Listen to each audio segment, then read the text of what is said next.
Okay, guys, we gotta talk about Japanese booster boxes comparatively to English booster boxes. I wanted to make a full video about this because a lot of people have been asking about why I invest so much money into Japanese booster boxes. Obviously this is open, but this is just a prop for me to show you guys and comparatively. So first of all, Japanese booster boxes. In recent times they've been going crazy, as in the price of them. If you see the newest Obsidian Flame, if you see especially 151 V-Star Universe, they're more than likely, if they're printed to a sufficient amount, they are being priced at around $85 per, which, coming from a time where I could buy them, and this is from Japan, coming from a time where I could have bought them at $42 each. It is still insane. It is still a large amount of people that are investing in Japanese booster boxes. But to just give you guys a comparison of what my inventory looks like, in my storage I have about 150-ish, 160 Japanese booster boxes, ranging from the specialty sets like Shiny Star V, Shiny GX, the VMAX Climax, V-Star Universe, to specialty sets, or those are high class sets, and then the specialty sets like EV Heroes, Pokemon Go, all those kind of sets. That's kind of my whole broad range of booster boxes that I have in my storage, that really I'm treating like a conveyor belt. They are in my storage, and I'm not really if you go to my eBay store and everything, it literally only lists one of them. It's not like 60 of them for sale or whatever. It lists one of them, and if it sells, I can put up another one. I don't have to. I've learned that that's the best thing to do, because, you know, with these collectibles market, it can really shoot up overnight, and then boom, they buy out all your stuff before it shoots up, and then, you know, you miss out on the increase in the price. So it is always best to leave it at one quantity, especially if you're not selling a whole bunch of them. You just set yourself up kind of for failure. But anyway, with that, so a lot of people ask me, why do I invest in Japanese booster boxes versus Evolving Skies versus Evolutions, all the Fusion Strike, all the newest booster boxes, especially nowadays. If you look on TCG Player, I mean, all of them have kind of gone up like double, triple, quadruple the price, especially Evolving Skies. I mean, what is the lowest price? Like $300-400, coming from, it's funny, I bought like, I think 6 of them, and then I canceled my order because I kind of didn't want to FOMO into it because everyone was super crazy about it or whatever. So I was like, maybe this isn't the best option to do.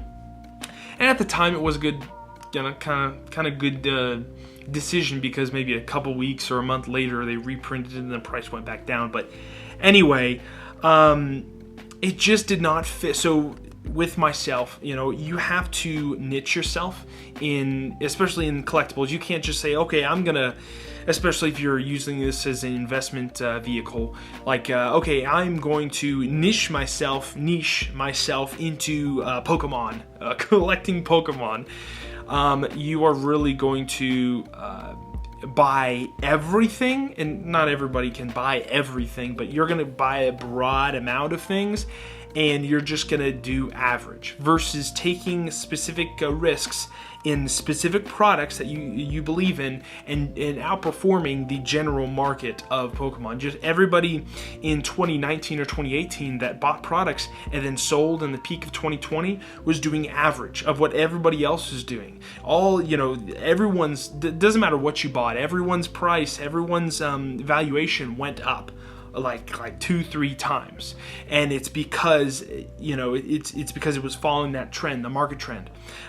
with me specializing in things, that if you bought, peak 2020, or you had a Charizard that like went up, skyrocketed, and went back down, you're just following that trend instead of, buying a specific item, or like a, Champions Path. If you bought like a 50 Champions Path and just like every single other Elite Trainer box, you would follow the normal trend of the market, where again, it's kind of just like, investing in the S&P 500 versus investing specifically in Tesla, or investing specifically in Microsoft, whatever. So anyway, I have to have a reason behind all my like investments, or all my risks, all my valuations.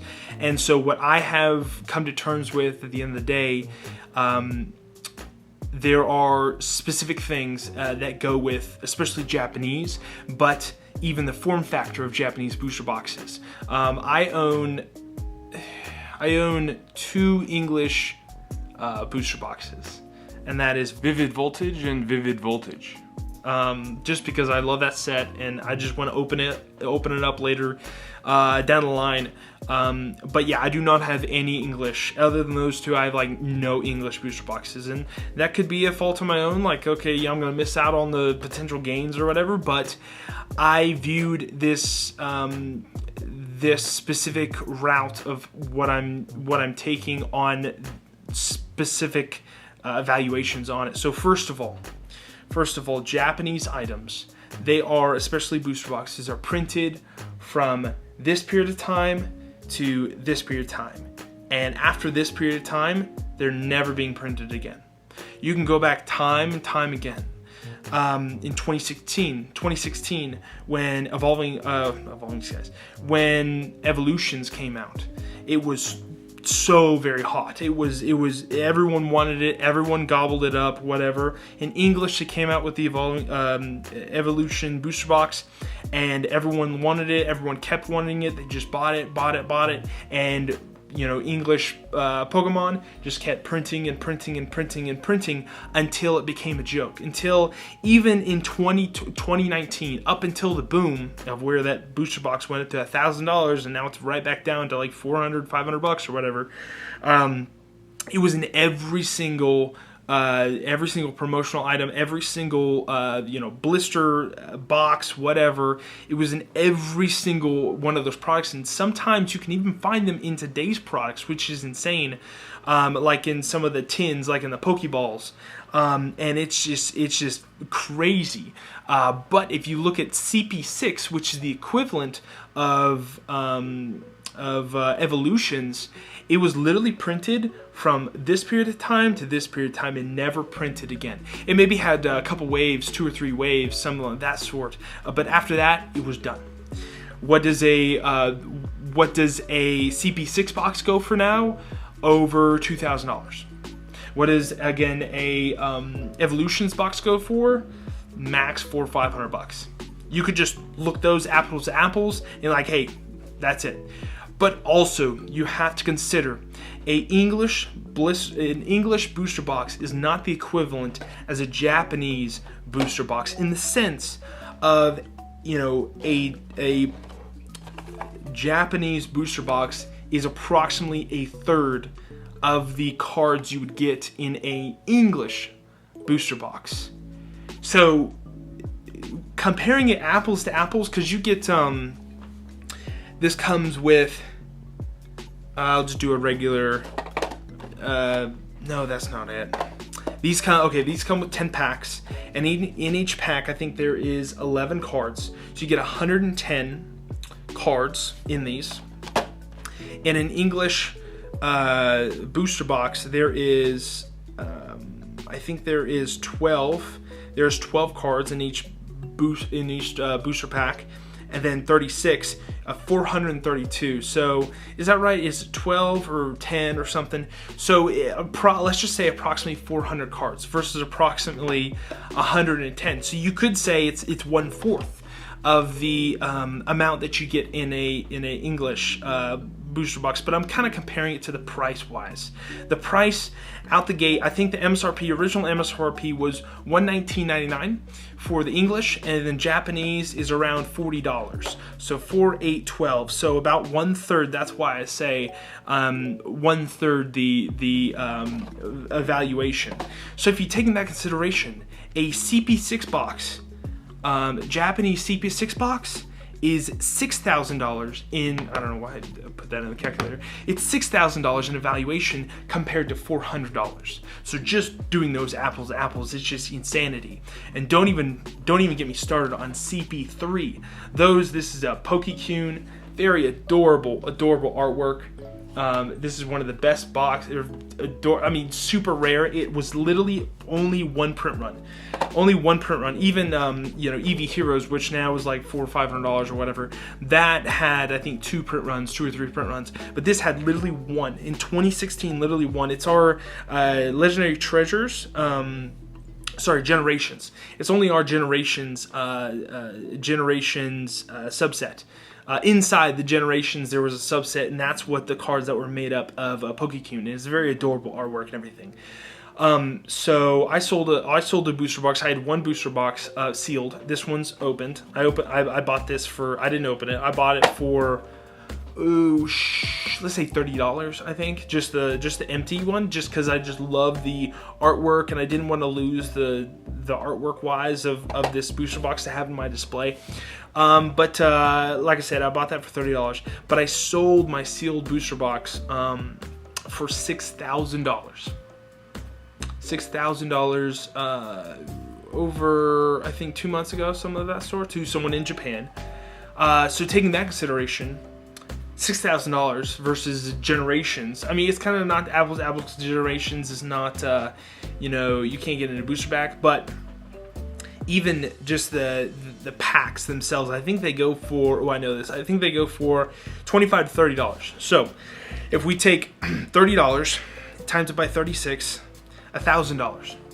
$1,000, which is still pretty high for an English booster box, quote unquote. $6,000. $6,000 times 3, 18 grand. That's just now you got to take into consideration, this was a different time. This was 2016. Not everyone and their mother was collecting Japanese. Not everyone and their mother was, buying from proxy websites like Buyee and everything and getting things shipped from Japan over here. People who were collecting Japanese back then were collecting because they couldn't afford the English counterparts. Now it's swapped, where people can't afford the Japanese equivalent, so they buy the English.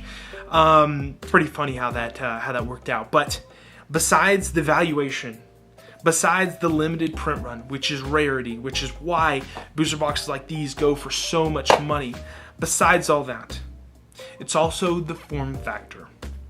I kind of discussed this when I discussed Lego. I have maybe, what does that go for? I have, oh man, that's crazy. I have probably like 300% the valuation in Pokemon compared to Lego. And like I said, Lego takes so much space up. And my valuation is like thousands percents of valuation in value. And you walk into my house, you'll see like Lego everywhere. It's like I own $20,000 worth of Lego stuff, which in reality I only own like a couple thousand, and it just takes up so much gosh darn space. Same thing with Japanese booster boxes. Yes, it's the 1/3 valuation, but these things are freaking small compared to the English counterparts. Just tiny, and their form factor is so very precise, and you can stack so many of these in like a empty box or whatever, and they can be stored for a long period of time. Especially, I know the English has those elongated, cardboard boxes you can store and everything, but I just feel they're just so concise. On top of that, let's just say a fourth reason, the artwork. If you lay out every Sword and Shield, every Scarlet and Violet booster box, English booster box, they're all going to look the same. If you lay out just three of these back to back, these all have different unique factors in different unique set identities with them. This one, you know, Pokemon's very girl, you know, associated. XY Break is all about those ugly break cards that came out in Evolutions. XY Break, they still have these cards, but I don't know much about this one. Probably had that card and that card, obviously. But they all have their different identifiers with all of them. And that's also why they make such good display ability. Such good display ability on your shelves. I'll put a picture up right now. This was my display before I was kind of really going after all the Japanese booster boxes. I kind of quit after a little while because of all the valuations of all the booster boxes going up crazily. I did end up selling a bunch of them, but just look how vibrant and you know, just beautiful my display is. It could have been better, 100%. It could have been better. Some of it's kind of jumbled here or there, but at the end of the day, I love the display ability of these boxes. I mean, just look at, oh my gosh, I'm gonna put up 2 pictures right here. This is just, the video could just be Evolutions versus CV6. I mean, it really can. But this is the English Evolutions booster box. Take it in. And this is the CP6 Evolutions equivalent of the booster box. Which one would you rather have? Be honest. If you are not blind, blind or deaf, not so much deaf, but if you're blind, you will pick the CP6 box every day of the week. It has the OG artwork from base set, from the Japanese base set, and it is just beautiful. On top of that, all the artwork of the boxes on each booster pack. So you can even display it as a booster pack. I mean, it's just insane. The artwork is not transmitted or translated that well to the English. I mean, English is just garbage compared to the Japanese, just honestly. I mean, you'll hear this time and time again, but there was a time back in the day where literally was like, why would I collect the Japanese? I can't even read it. I'm just so brain rot type of mentality. But I mean, you have so many, you have so many PokeTubers, wherever, screaming at the top of the mountain, Japanese, Japanese, Japanese. But it's usually in the relation to, look how much money I've made with Japanese. That's usually how it is. And yes, I kind of tilted toward that, but I'm more in the aspect of, why do I have why do I have like a $6 card framed? It's the artwork, man. It sound like a hippie, but really, it's the artwork at the end of the day. We are collectors of artwork. If you're just a collector of money, there are money collectors out there, especially in E4 and Discord. We're all like, I don't collect stuff. I collect money. I'm a money collector. But if you're just in it for the money, man, I mean, honestly, you're gonna have a bad time. You really are. Prices and valuations go up and down all the time with collectibles. This is an illiquid market, an illiquid collectible. In times, there's very liquid times, yes, 100%, but this isn't gold. Sometimes it can feel like gold, but at the end of the day, it's cardboard. It's cardboard and plastic. That's all it is. So if you're here for money and you're here for making the best stonks or whatever, I would maybe reevaluate. I kind of got into it, maybe a little bit into that, but as I appreciated and collected the things that I enjoyed, I kind of just tilted toward the artwork. And that can help you out as well with like, oh man, this valuation of this card went down 50%, 60%. Man, I should just dump it. Versus if you really, that card may be worth more to you if you value the artwork better than the price that's on the market. So just things to keep in consideration. And at the end of the day, that is why I collect Japanese booster box versus English booster boxes. So just breaking it down into logical statements of why I collect Japanese booster boxes. So I hope you guys appreciated this video and you learned and made you think a little bit. But if you guys have any questions or anything, please post them in the comments below. I'll probably do a Q&A here soon. Sometimes if you guys have any questions, I usually answer all your questions, but maybe I'll make another video or something just based upon the questions that I get. So again, if you guys have any questions or anything, please post them down below. But I will catch you guys in the next one. See you guys.